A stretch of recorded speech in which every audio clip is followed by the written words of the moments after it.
दिल्ली लाठीचार्ज के विरोध में झांसी में छात्रों और वकीलों का प्रदर्शन। झांसी में बुधवार को दिल्ली के जंतर मंतर पर छात्रों पर हुए कथित लाठीचार्ज के विरोध में छात्रों और अधिवक्ताओं ने संयुक्त रूप से कलेक्ट्रेट परिसर में प्रदर्शन किया।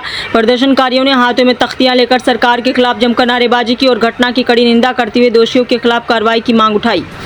प्रदर्शन में शामिल छात्रों और अधिवक्ताओं ने कहा, लोकतांत्रिक तरीके से अपनी मांगे रख रहे छात्रों पर बल प्रयोग किया जाना बेहद दुर्भाग्यपूर्ण है। उनका आरोप था कि छात्रों की आवाज़ को दबाने का प्रयास किया जा रहा है, जो लोकतांत्रिक मूल्यों के खिलाफ है।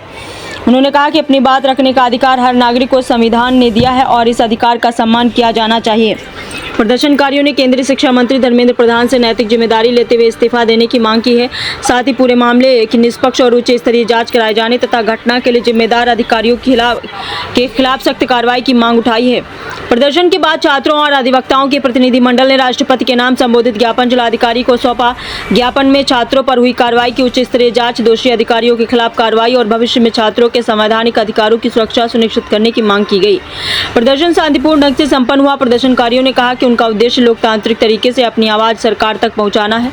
इस दौरान बड़ी संख्या में छात्र, अधिवक्ता और विभिन्न संगठनों के लोग मौजूद रहे। झांसी से राकेश तिवारी की रिपोर्ट। मेरा नाम आराधना निराला है।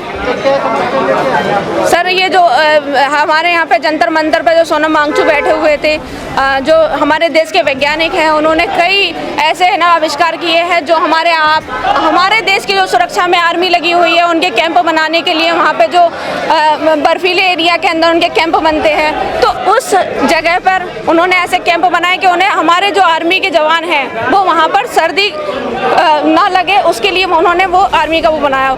ऐसे ग्लेशियर्स बनाए जिसके अंदर वो वहाँ के कई लाखों लोग गांव के लद्दाख के अंदर वो पानी पीते हैं। ठीक है, उसके बाद जो पेपर लीक हुआ, उस बच्चों ने आत्महत्या करी, उसको लेकर के हमारे सोनम वांगचुक ने वहाँ पे धरना प्रदर्शन किया। जब वो भूख हड़ताल पे बैठे तो सरकार को उसकी जवाबदेही देनी चाहिए थी। जवाबदेही ना देते हुए उन्होंने सोनम वांगचुक को वहाँ पे उठा लिया और जब प्रोटेस्ट के लिए वहाँ पे स्टूडेंट गए तो उनके साथ में मारपीट करी गई। ये कौन सा हमारे देश का कानून चल रहा है? हमारे देश के अंदर गांधी जी ने भी भूख हड़ताल पे बैठे थे। हमारे देश के अंदर खुद सोनम वांगचुक के पिताजी वो खुद स्वयं भूख हड़ताल पे बैठे थे। उस टाइम पे इंदिरा गांधी जी पद पर थी, प्रधानमंत्री के, उन्होंने खुद है ना इनके पिताजी की भूख हड़ताल को तोड़वाया था। तो इस टाइम पे ऐसा कौन सा है ना, अंग्रेजों से भी ज्यादा हिटलर का वो दौर आ गया कि जिसके अंदर हम लोग अपनी आराम से है ना धरना प्रदर्शन नहीं कर सकते हैं। ये पुलिस प्रशासन बिल्कुल, ये यहाँ झांसी का कोई पुलिस प्रशासन हमें परेशान नहीं कर रहा है। झांसी के पुलिस प्रशासन को बस इतनी दिक्कत है कि यहाँ पे बाइट ना दो।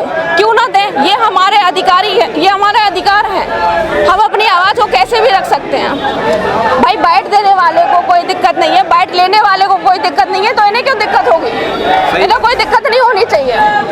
मौलिक अधिकार है, ये हमारा मौलिक अधिकार है। हम अपनी आवाज ही तो पहुँचा रहे हैं हर जगह, और हमारी आवाज अगर दबाई गई ना तो संविधान को बदलते हुए भी देर नहीं लगेगा। अगर आज हम नहीं बोले और ये अगर युवा नहीं आया, क्योंकि युवा हमारे आने वाली पीढ़ी का जो इतिहास बदलने वाले होते हैं ना, आगे देश चलाने वाले ये युवा ही है।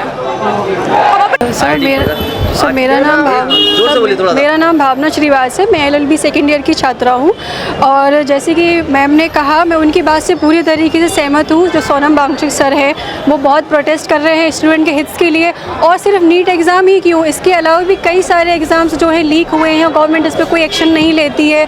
इतनी स्ट्राइक्स है, स्टूडेंट के हित के लिए ही सारी चीज़ें हो रही हैं, पर वो बिल्कुल शांत बैठी हुई है, कोई रिस्पॉन्स भी नहीं दे रहे हैं वहाँ से कि बच्चों के लिए क्या है। ऊपर से जो पुलिसकर्मी हैं वो उन पर लाठीचार्ज जिस तरीके से कर रहे हैं तो बहुत ज़्यादा ही हिंसक हो रहा है।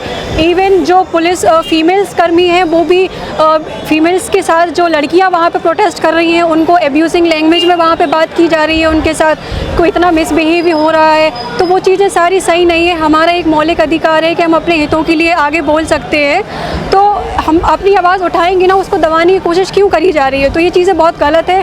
गवर्नमेंट को इस चीज़ के लिए सोचना चाहिए। हम स्टूडेंट का जो है आगे आने वाले भविष्य ही तो है हम सब, जो आगे चलेगा। लेकिन आप लोग ही सपोर्ट नहीं करेंगे तो फिर कौन करेगा? जी, थैंक यू।